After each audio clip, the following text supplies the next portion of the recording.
Somewhere in the old hills of Virginia, the ground occasionally grows teeny stone crosses.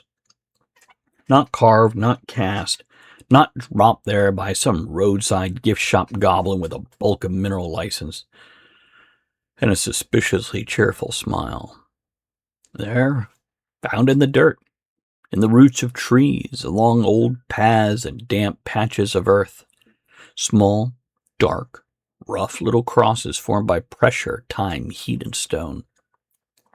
And according to legend, they first appeared when the fairies of the Appalachian Mountains heard that Christ had died. The stories say they wept, and when their tears fell to the earth, they hardened into crosses, which is either one of the loveliest pieces of mountain folklore in America, or proof that even geology occasionally gets dramatic. Welcome back to Tavern Reflections. Pull up a chair, pour yourself something warm, and settle in beside the fire for tonight's reflection. Because tonight we travel into the forests and foothills of Virginia, where folklore, geology, grief, superstition, and old mountain storytelling have tangled together around a very small stone. Jack Tucker once claimed old mountains remember things humans forgot.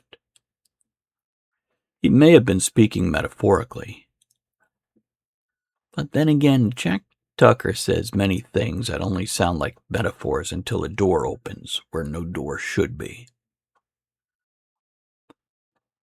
Tonight's reflection is about fairy stones, tiny crosses found in the earth, and the stories people carry with them when ordinary explanations are not quite enough.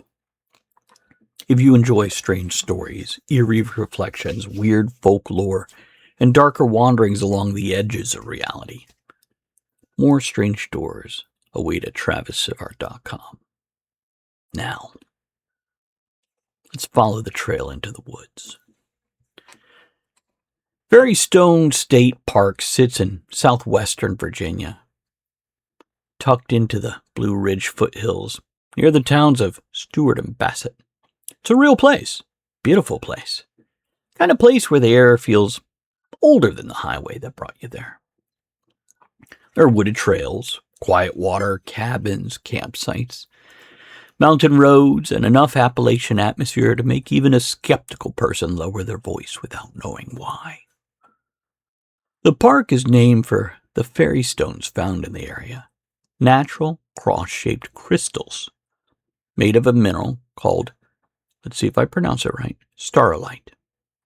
Virginia state parks identify fairy stones as the popular name for starlite, and the state park itself is named after that mineral. They're not large, most are pocket-sized. Brown, reddish, dark gray, or almost black. Some are simple X shapes. Some resemble little Roman crosses. Some are rough and awkward. Others are startlingly clean. I'm not going to delete that. Symmetrical enough to make you understand why people long before modern geology looked at them and thought, this means something.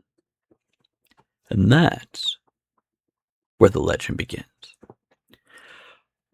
According to the traditional story shared by Virginia State Parks, fairies, and I love the concept of fairies, I love it. I have other stories about them. But fairies were once gathered in Appalachian Mountains where an elfin messenger with the news of Christ's crucifixion, when an elfin messenger arrived with the news of Christ's crucifixion. Hearing the terrible news, the fairies wept, and their tears fell to the earth and crystallized into little stone crosses. That's the heart of the legend. Teeny crosses born from fairy grief. Now, if you're the sort of person who hears that and immediately reaches for a geology textbook, congratulations. You are useful at parties in very controlled doses. And yes, there is a geological explanation. There almost always is. But folklore rarely exists because people lack facts. Folklore exists because facts often fail to satisfy the emotional shape of human experience. A mineral can form under heat and pressure, but a fairy can cry. Those are not the same kind of truth. The fairy stones themselves are staurolite crystals. Staurolite is associated with metamorphic rock and can form at angles that create natural cross shapes. Virginia State Parks notes that the stones include St. Andrew's cross shapes, Roman crosses, and Maltese-style crosses, with the latter forms especially prized by collectors. Heat, pressure, time, mineral structure, mountain building. That's the scientific story. And it's beautiful in its own right. Long before anyone walked those trails looking for charms and souvenirs, the earth was folding and crumpling, stone buried deep enough to transform, mineral shapes taking under. Mind is wandering. Minerals taking shapes under unimaginable pressure. Then, erosion, rain, roots, and human curiosity brought those shapes to the surface. The fairies cried, says the legend. The mountains cooked, says the geologist. Somewhere between those two sentences lives the reason people still pick up little stones and keep them. Fairy stones have been treated as charms for luck and protection for generations. People wear them as pendants, carry them in their pockets, give them as gifts, and tuck them away in drawers with old letters, pocket knives, rosaries, foreign coins, and other small objects that seem too meaningful to throw away and too strange to explain. A fairy stone is not impressive in the way a gemstone is impressive. It doesn't sparkle. It doesn't scream wealth. It will not help anyone pretend they own a castle, unless that person has a very small castle and deeply unrealistic ambitions. The appeal is quieter. You hold one in your palm and feel the shape before the meaning. A cross, a natural cross, not perfect, not polished, not human-made, just there. Kind of makes it more amazing, doesn't it? But just there. And that's enough to make the mind pause. Because the human brain has always been a pattern-hunting creature. Oh, wrote books about that.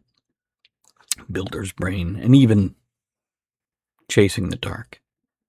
But we see faces in clouds, animals in constellations, omens in storms, and warnings in the silence before birdsong stops.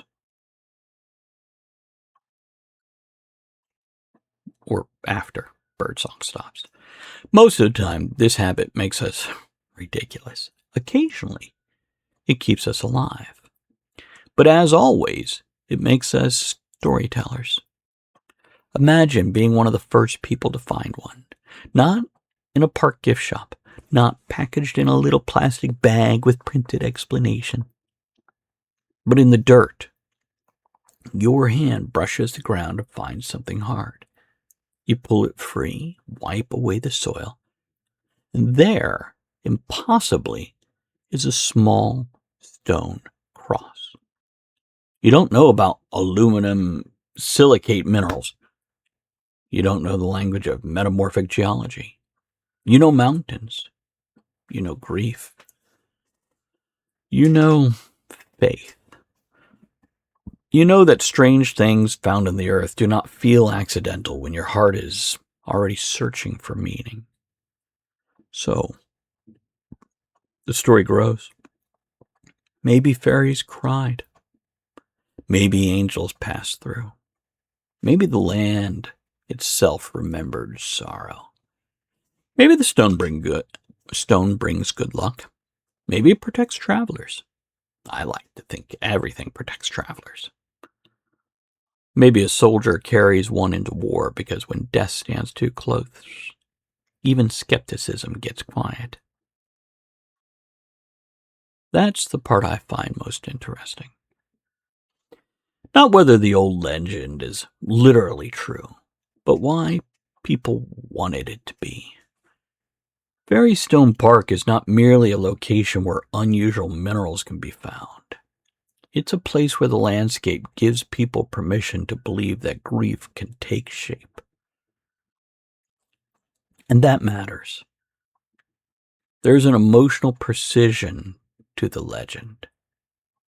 Fairies hear of a death far away. They're not responsible for it. They can't prevent it. They can only mourn. Their tears fall to the earth and become crosses. That's folklore doing what folklore does best. It transforms helplessness into symbol. It gives grief weight. It says sorrow does not vanish. It leaves something behind. Something special, small enough to hold, strong enough to carry. Now, officially, Fairy Stone State Park is part of Virginia's state park system, which is a wonderful thing. I've enjoyed it many times personally. It opened with the original 6 Virginia state parks in 1936. The region around the park is especially associated with these cross-shaped starlight stones. What a wonderful name that is, right? If I'm pronouncing it right. Some geologist somewhere cringes every time I mutter it, I'm sure. But the legend feels older than park boundaries, older than signage, older than visitor centers and trail maps. It belongs to that deep Appalachian tradition where Christianity, older folklore than Christianity, mountain superstition, and magic, and practical survival all learned to share the same cabin, whether they liked it or not.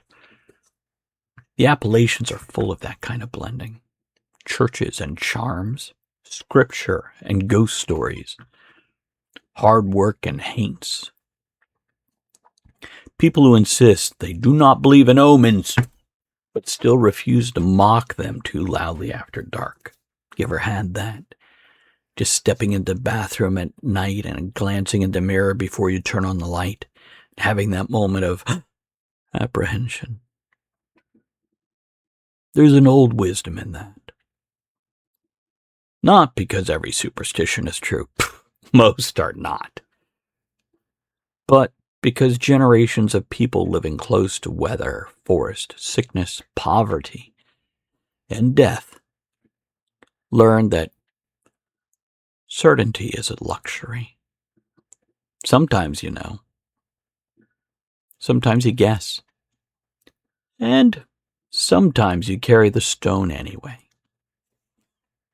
Croker Norge supposedly carried a fairy stone for years despite openly mocking superstition whenever given half the chance. Such a technical guy. But when asked why, he reportedly answered, "I distrust luck, but I distrust being without it even more."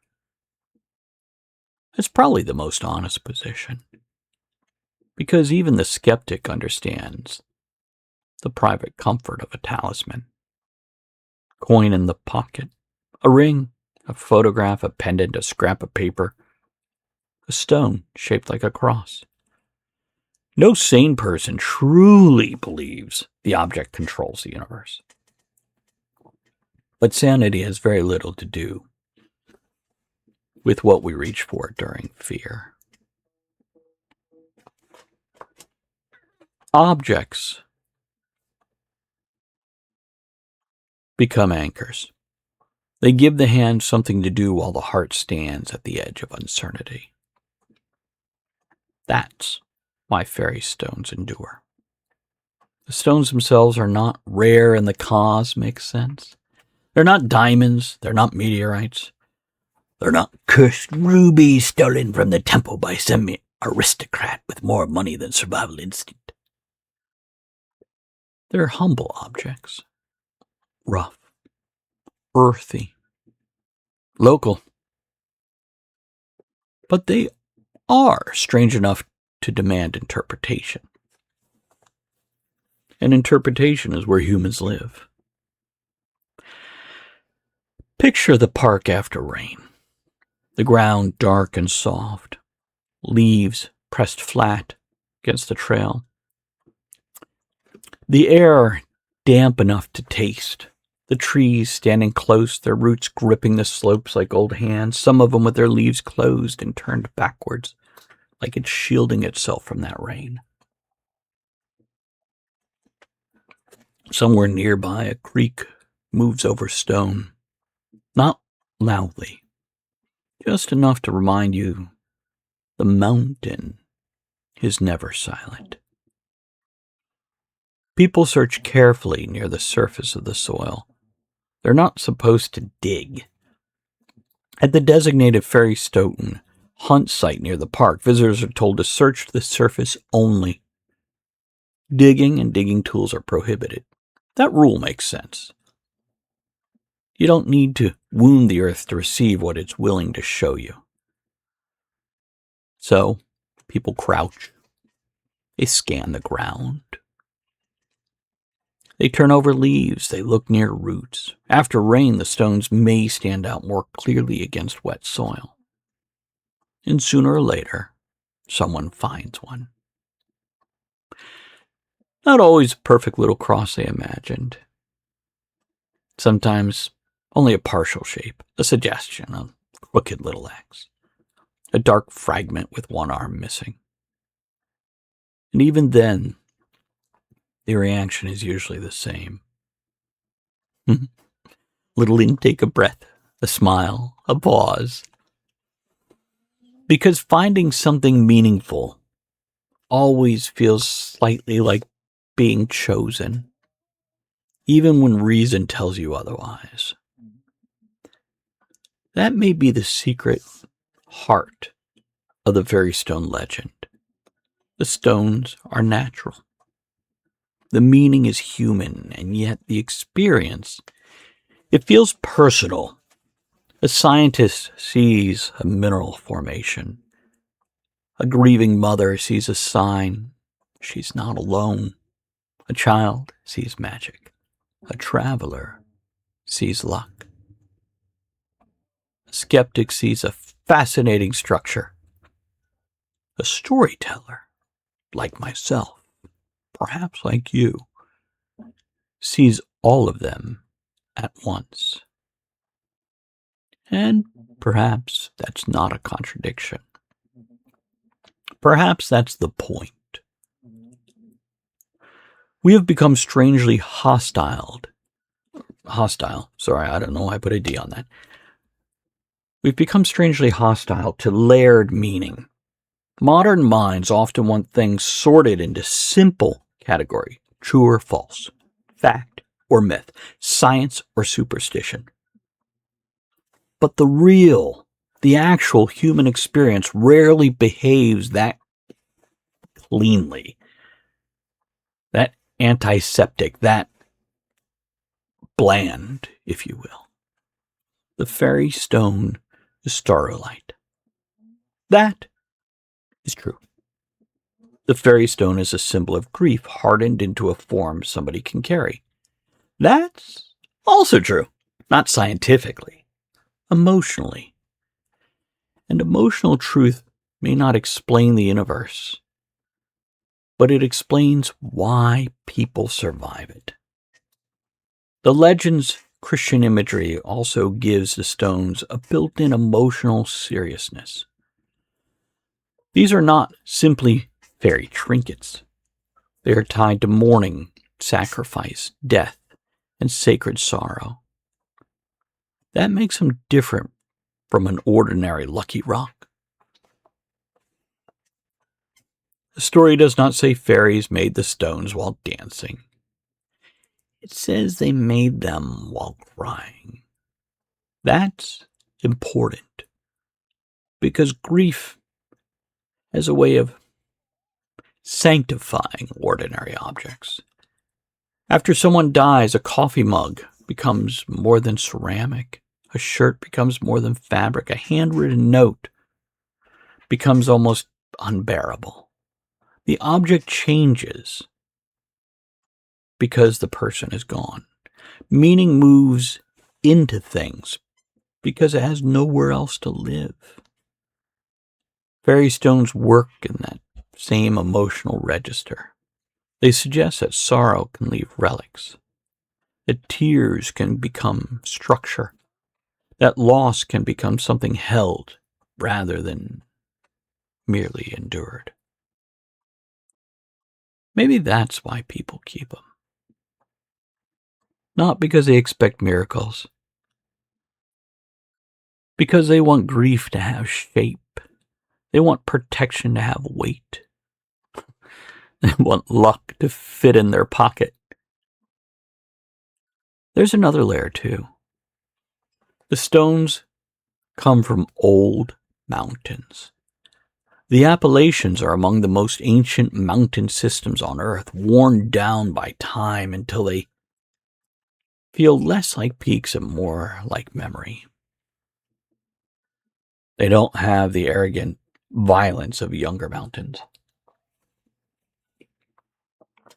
They brood, they settle, they gather stories. That's why folklore belongs there so easily. A mountain range that old does not need to prove anything. Simply waits until people start whispering. Jack Tucker would probably say that places like Fairy Stone Park are not haunted by ghosts. They're haunted by an interpretation, by every hand that picked up a stone and thought, this means something. Maybe that's enough haunting for one forest. Because if enough people believe a thing matters, it begins to matter. Not magically, culturally, emotionally, historically. A fairy stone carried through war matters. A fairy stone given after a funeral matters. A fairy stone handed from grandparent to grandchild matters. A fairy stone bought at a gift shop by a tourist may still matter if it becomes the thing they touch during a hard year. Meaning doesn't always care where it begins. It cares whether it's carried. And these little crosses have been carried in pockets, on chains, in glove compartments, in jewelry boxes, by people who believe, by people who almost believe, by people who do not believe at all, but are wise enough not to insult luck while walking through a dark forest. That last category may be the healthiest, because there's a difference between gullibility and humility. Gullibility says everything strange must be supernatural. Arrogance says nothing strange matters once explained. Humility says the world is allowed to be both understood and wondered at. Fairy stones ask for humility.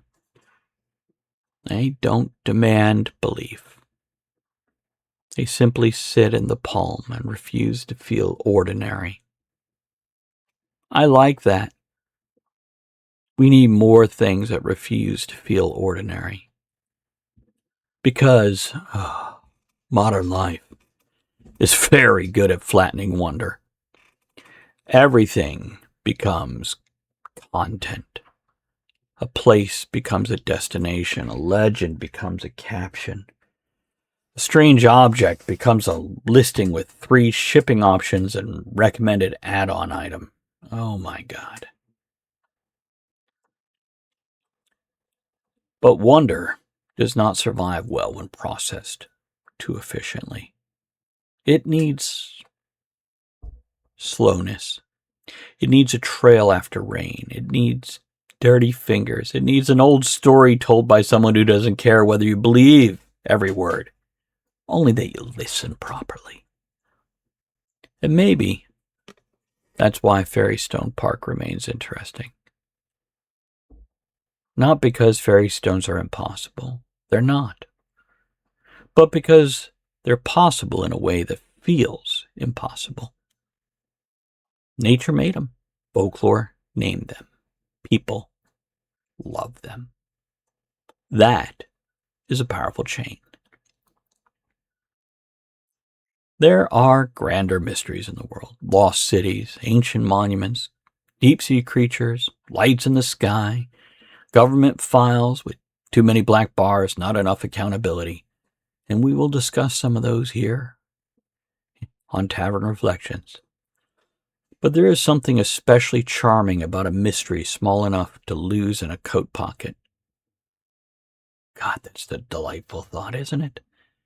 A mystery you can forget in a drawer for 20 years and then find it again while cleaning and suddenly remember a trip, a person, a story, a version of yourself that still had room for wonder. Oh my God, why do we ever lose that? If you have, find it again, not by searching, but by breathing deep and forgetting to look for the logic sometimes. That may be the real magic. Not that fairy tears became stone, but that stone can become memory, and memory properly held can become a kind of protection. The reason fairy stones linger in the human imagination is not because people are confused about geology. Not most people.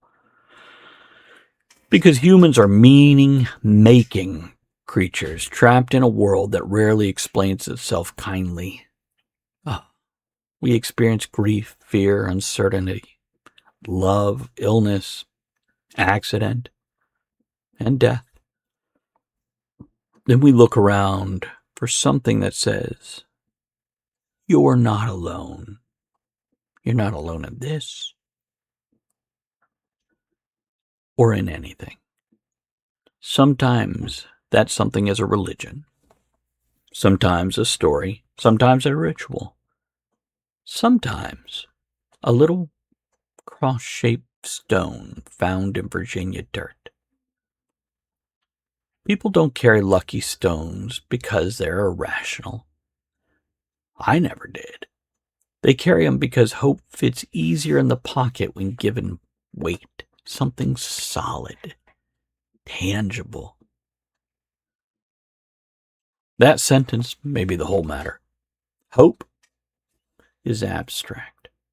Fear is not. Fear lives in the body. It tightens the chest. It churns the stomach.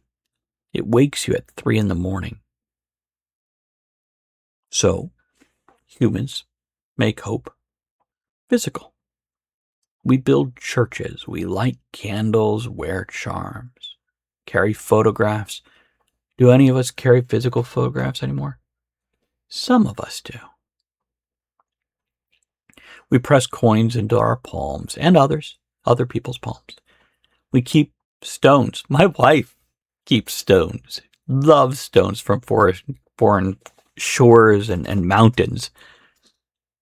The object does not need to alter reality to matter. It only needs to help a person endure reality. That's where skeptics sometimes become too crude. Debunking the legend is easy. Explaining why people need the legend is harder. And far more interesting to dig into that psychology and emotion. The world becomes bearable when mystery leaves something small enough to hold in your hand. A fairy stone is not proof that fairies wept. So sorry, it's really not. But it is proof that human beings can find grief in geology, comfort in coincidence, we do it all the time, and wonder in something half buried beneath wet leaves.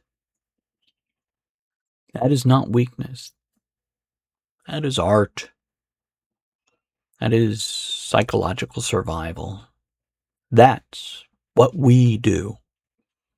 We find strange little pieces of the world and build meaning around them, so the dark does not get the final word.